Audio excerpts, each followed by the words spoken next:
What's the best holiday vacation you ever took? It would be the vacation I took with my adopted grandma. She forcibly adopted me after realizing that I didn't go anywhere for holidays. I don't have a family to speak of. It's complicated.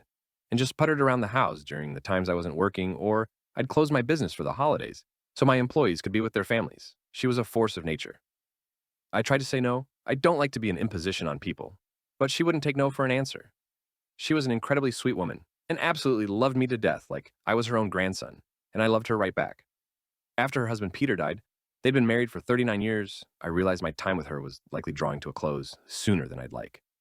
In 2012, I asked her if she could go anywhere in the world. In the world, where would she want to go?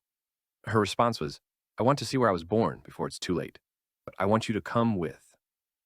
My Nana Anaya was born in Warsaw, Poland in October 1932. Her father was a prominent member of the local religious Jewish community, and her mother was an artist. Her parents sent her to the U.S. in July 1940, with plans to send her older brother in early 1941. The ghetto was instigated a few months later. My Nana never saw her parents or brother again. Her parents were deported during the Grossaktion Warsaw in 1942, and her brother was killed during the uprising. She was unsure, until the time of her death, whether he was just a casualty or was an active member of the uprising. Research I conducted both prior to our trip and afterwards leads me to believe he was an active member of the uprising. That was a bit of mental dissonance for her because her parents were pacifists, so she wasn't sure which way to go.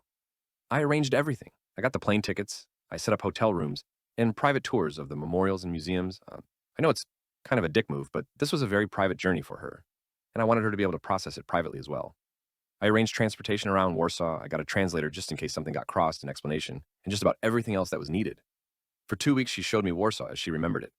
We toured the museums and memorials. We went to Majdanek, where her parents were killed.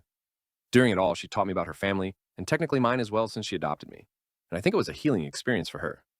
My Nana died less than 2 years later in March 2015 at the age of 82.